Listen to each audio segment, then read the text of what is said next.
नमस्कार। कभी सोचा है कि हम असल में हैं कौन? क्या सिर्फ ये शरीर या हमारे दिमाग में चल रहे ये हजारों विचार? आज हम एक बहुत ही पुराने भारतीय दर्शन पंचकोश की मदद से अपने ही अस्तित्व की इन परतों को एक एक करके खोलेंगे। ये एक तरह से हमारे अंदर के ब्रह्मांड की यात्रा है। तो चलिए शुरू करते हैं। ये सवाल शायद हम सबके मन में कभी ना कभी तो आता ही है कि मैं कौन हूँ? क्या मैं बस ये शरीर हूँ या मेरे ये विचार? यही वो सवाल है जो हमें खुद को खोजने की एक बहुत ही दिलचस्प यात्रा पर ले जाता है। तो आइए इस अनुभव के पीछे जो मैं है उससे समझने की कोशिश करते हैं। तो इस खोज में हमारी मदद करेगा पंचकोश का सिद्धांत, जो तैत्तिरीय उपनिषद से आता है। अब जैसा कि नाम से ही पता चल रहा है, पंच मतलब पांच और कोश मतलब परत या आवरण।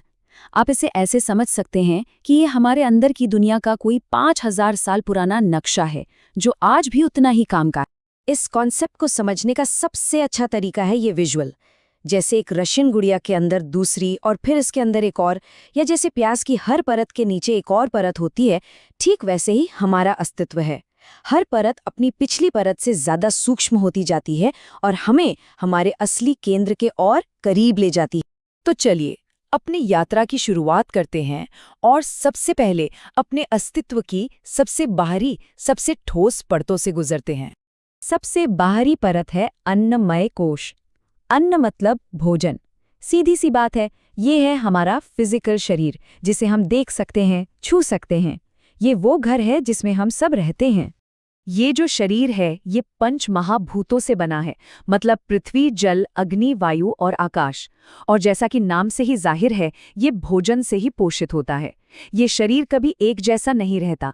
जन्म से लेकर मृत्यु तक इसमें लगातार 6 तरह के बदलाव होते रहते हैं, और यही वो नींव है जिस पर हमारी बाकी की सारी परतें टिकी हुई हैं। लेकिन यहीं पर एक बहुत गहरा सवाल आता है। वेदांत का एक सिद्धांत है दृश्य विवेक। इसका मतलब है जो चीज देखी जा सकती है वो दृश्य है, और जो देख रहा है वो दृष्टा है। अब हम अपने शरीर को देख सकते हैं, उसके बदलावों को महसूस कर सकते हैं, तो इसका मतलब ये दृश्य हुआ। तो फिर असली देखने वाला कौन है? अन्नमय कोश के ठीक अंदर है प्राणमय कोश। ये हमारी जीवन ऊर्जा की परत है। ये वो शक्ति है जो हमारे इस फिजिकल शरीर को जिंदा रखती है, इसे चलाती है।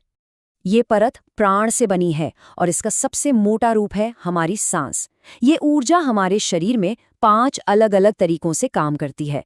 जैसे प्राण वायु सांस लेने में मदद करती है और समान वायु हमारे पाचन को कंट्रोल करती है। असल में शरीर के सारे फंक्शन इसी ऊर्जा से चलते हैं।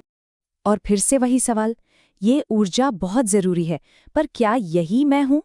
हम अपनी सांस को महसूस कर सकते हैं, उसे अपनी मर्जी से रोक सकते हैं या बदल सकते हैं। मतलब प्राण भी एक दृश्य ही है, एक अनुभव है।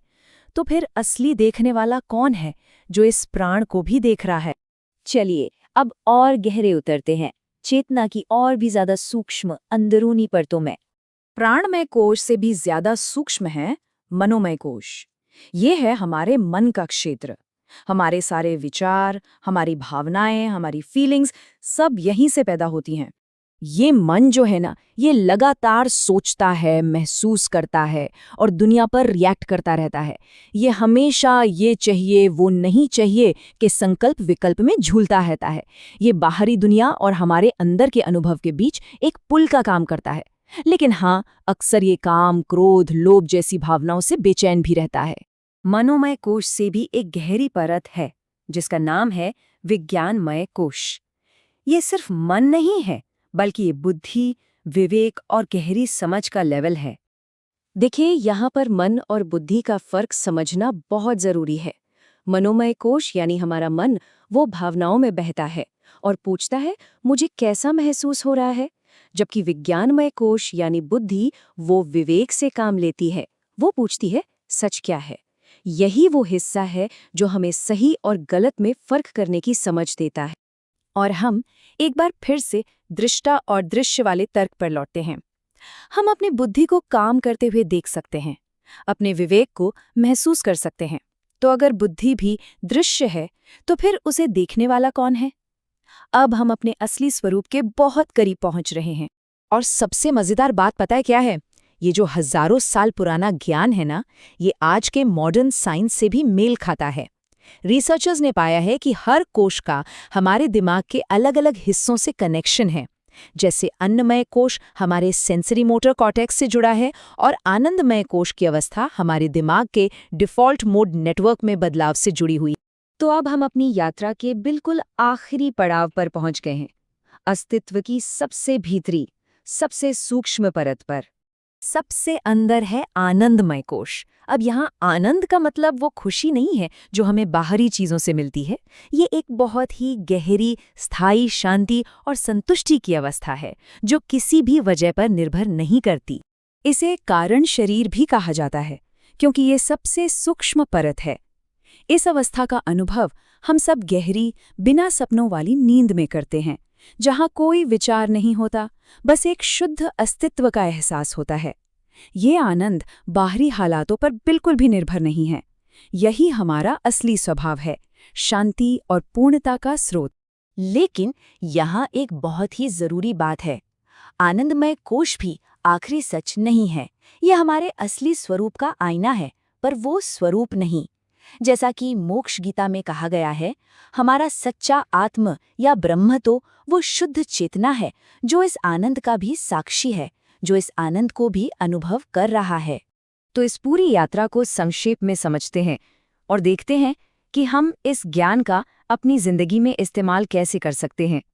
तो हमने 5 परतों की यात्रा की, अन्नमय यानी हमारा शरीर, प्राणमय यानी हमारी ऊर्जा, मनोमय यानी हमारा मन, विज्ञानमय यानी हमारी बुद्धि और सबसे अंदर आनंदमय यानी आनंद का शरीर। और ये याद रखना जरूरी है कि ये सभी परतें अलग अलग नहीं हैं, बल्कि एक दूसरे से पूरी तरह जुड़ी हैं और एक दूसरे पर असर डालती हैं। और अंत में एक सवाल अपने आप से पूछने के लिए, इस ज्ञान को अपनी रोज की जिंदगी में उतारने के लिए ये सोचना जरूरी है, आज हमारे अस्तित्व की किस परत को सबसे ज्यादा ध्यान की जरूरत है। क्या वो हमारा शरीर है, हमारी ऊर्जा है, हमारे मन की शांति है, विचारों की स्पष्टता है, या फिर अपने अंदर के आनंद से जुड़ना है।